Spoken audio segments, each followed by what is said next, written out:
Two bits and pieces of news here from T-Mobile. This first one, a very interesting one involving Reach Mobile, and we'll talk a little bit about their wholesale as a service agreement. And that's pretty fresh news. I think this was actually released earlier in the morning. The date of this recording is June 21st. And the second piece is the T-Mobile Home Internet, and I think this is going to be a recurring theme we're going to be seeing over and over again in the near-term future. More stories like that. So let's start first.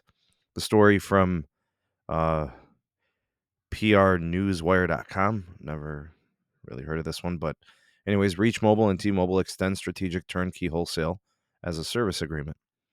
Some of the details including T-Mobile wholesale customers can utilize Reach Next, a one-stop shop for launching and operating use cases such as MVNO, fixed wireless access, failover internet, and IoT with unprecedented simplicity and speed, potentially reaching millions of homes.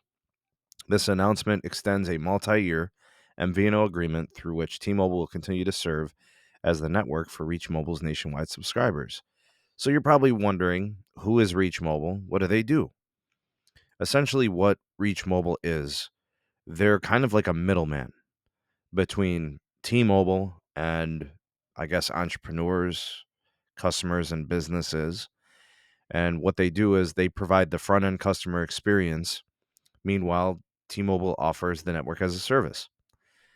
What these entrepreneurs and businesses that go through and operate through Reach can then do is they can develop their own billing, their own policies, catalogs, data plan managements, provisioning, security, customer care. They do all of that, right? All the things that are unique to their business. And T-Mobile provides the network as a service. So what is essentially a strategic wholesale as a service agreement is now extended. And I think that Reach is having some success. And I think it's wise for T-Mobile to continue to work that magic, right? You kind of let them deal with all of the customers. You just let them be on the network.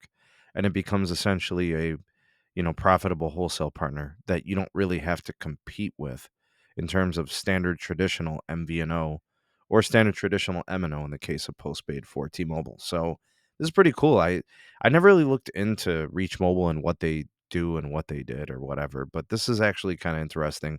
And I'm glad to see that this exists. And it'd be kind of nice to see this also happen with, say for example, Dish Native, Dish Wireless, and then Verizon and AT&T. Obviously, that would be huge. I would like to see that more as well. Switching over to the next story. And by the way, I'll put all the links to the stories in the description box below. I switched to T-Mobile Home Internet to get away from my local ISP.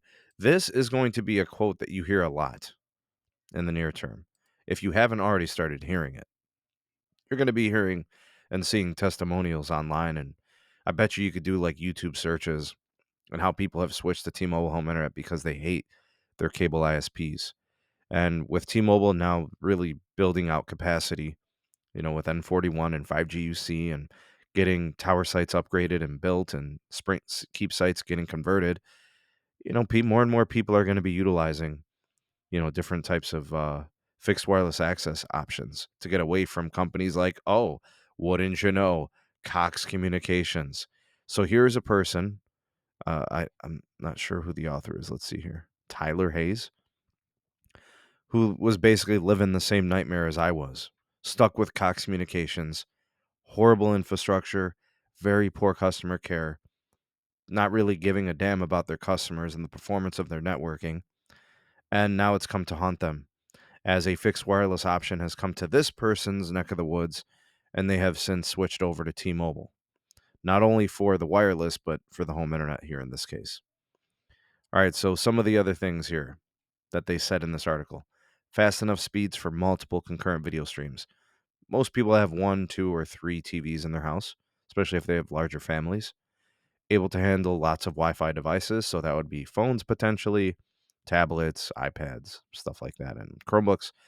Cons: slower 5G speeds than my phone gets in the same location. Yeah, because the DPRIO. That's one of the downfalls or the negatives and drawbacks of T-Mobile's non-QCI, completely deprived experience, because they literally view it as just whatever excess capacity they have, they'll sell you, for the 5G home internet. And the last one here, it says mobile app for service is very basic and limiting. They really don't give you a lot to see. They don't give you a lot to view. They don't let you, you know, lock frequencies or bands, for your network. So you could lock in band 41 or lock in N71, whatever gives you the best uplink or whatever. They don't let you, have that granular control, and that very specific elements that you could do to kind of fine tune your experience.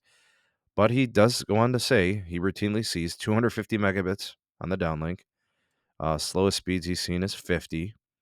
All right, so if I were to kind of look at those ranges, the 250 is tremendous. The 50 can be a little sketch. He says at least 90% of the time I got download speeds between 150 and 250. And I think that's a fair expectation. That's probably what somebody is looking for. He said on his iPhone 13 Pro, he gets speeds up to 500. And that's probably because his phone obviously has priority to that home internet. Anyways, he goes on to say that's in stark contrast to Cox's firm grasp on never allowing faster speeds than your plan tier. So he's actually happy with some of that variability because it allows him to see some good speeds. Uplink, he's getting about 31 megabits on average. Upload remained at least 30. Every time I checked, upload speed seemed very consistent.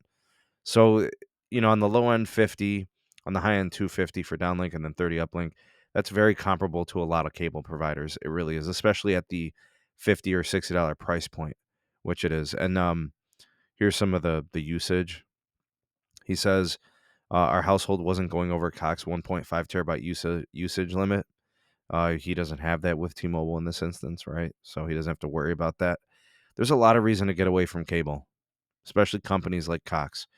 Extra notes, he talked about the 5G modem, plugged in his own Wi-Fi, didn't rely on the single black box for reaching all the corners of my house. Okay, so he went with a external Wi-Fi router. Uh, Anything else of note here? $50 per month fee is what you have auto pay. Okay, so he talks about the price. Should you sign up for it? I think he's probably going to tell you, yeah, you should. Give it a shot if you have a junky trash company like Cox that sucks. Now, if there's other ISPs that are better in your area, those might be better, right? AT&T Fiber, Spectrum, Comcast, Charter, maybe Verizon. It all depends. How are they treating you? What are you paying for? Do you feel you're getting a good value? Could you get away with paying less money? Maybe T-Mobile's cheaper. But I think we're going to be seeing more and more stuff like this. Switching to T-Mobile Home Internet to get away from cable ISPs, bad providers. Comment down below if you're in that pool, you want to be a part of that. You're looking for T-Mobile Home Internet or whatever other fixed wireless access to replace your DSL, satellite, or trash cable ISP. Maybe they're too expensive. Maybe they don't perform well. And then tell me about this Reach Mobile, T-Mobile strategy, wholesale as a service agreement. You guys excited about that? Maybe see it grow? Sound off in the comment section below. You are the voice of the people, the SMT Nation. Let your voice be heard. Like, share, subscribe for more. Turn on the bell notifications icon to never miss an upload. Links in the description for my Twitter handle. Business inquiries can go to my Gmail address in the description box. And my Patreon page link is there as well. You can get early access to videos and exclusive content not found anywhere else. Thanks for watching. See you on the next one. Peace.